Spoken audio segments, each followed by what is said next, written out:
मोदी सरकार को निकम्मी सरकार कहें या फिर तानाशाही सरकार कहें या फिर जुमलेबाज सरकार कहें या फिर लापरवाह सरकार कहें, पता नहीं इन्हें कितने नाम दिए जाएं, क्योंकि इन्हें अपनी जिम्मेदारियों का एहसास तक नहीं है।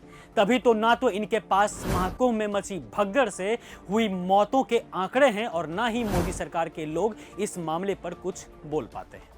जब हांकना था कि इतने लोग कुंभ में स्नान किए हैं तो इनके पास ठीक ठाक डेटा था, पर जब कांग्रेस के नेताओं ने गृह मंत्रालय से सवाल किया कि क्या आप कुंभ मेले में हताहत हुए लोगों की संख्या बता सकते हैं, तो मोदी सरकार ने जवाब दिया कि हमारे पास तो इसका जवाब ही नहीं है, क्योंकि ये सब तो राज्य सरकार के अधीन है, राज्य सरकार ही ये बात बता सकती है।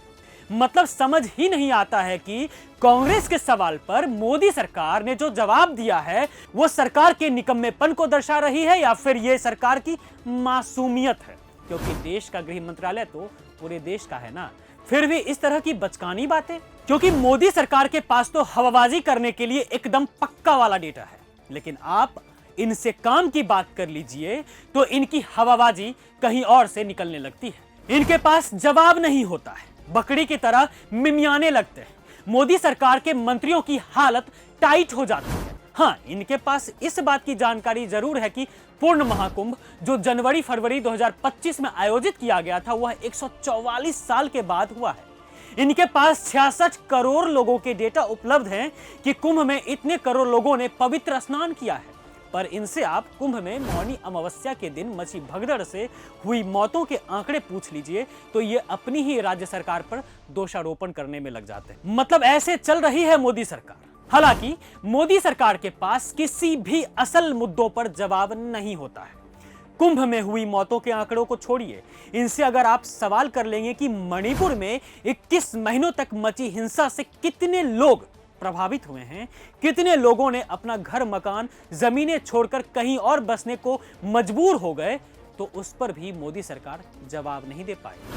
उनसे आप पूछ लीजिए कि फिलहाल देश में बेरोजगारों की संख्या कितनी है, तो इनके मुंह से एक चूं तक का शब्द नहीं निकल पाता है और चिचियाने लगेंगे कि इसने तो देश विरोधी बातें कर दी, ये देशद्रोही है, इसको जेल में डालो, ये देश के विकास में रुकावट बन रहा है, इसको रास्ते से हटाओ। अरे देश में विकास कहां हो रहा है, कहां दिख कहां रहा है?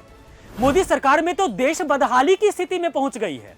ये भी छोड़िए, कुछ दिन पीछे जाते हैं, लॉकडाउन के समय में मोदी सरकार से पूछ कर देखिए कि लॉकडाउन में कितने मजदूर अपने परिवार को छोड़कर भगवान की शरण में चले गए, ये भी जवाब नहीं दे पाएंगे। ये नोटबंदी से कितनी मौतें हुई नहीं बता पाएगी मोदी सरकार। किसानों के आंदोलन में मोदी सरकार की लापरवाही से कितने किसानों की मौत हुई पूछ कर देखिए और हम आपको बताते हैं, नहीं देंगे ये आपको एक भी बातों का आंकड़ा, नहीं देंगे ये एक भी बातों का जवाब। ये डरते हैं, इन्हें डर लगता है कि कहीं जनता को इनके कुकर्मों के बारे में पता ना चल जाए, और अगर इनके पास किसी भी बात का डेटा है ही नहीं, किसी भी समस्या का समाधान है ही नहीं, एक भी आंकड़े इनके पास है ही नहीं, तो क्या सरकार में बैठकर भांगड़ा डांस कर रहे हैं? क्या नागिन डांस की जा रही है पीएम की गद्दी पर बैठकर?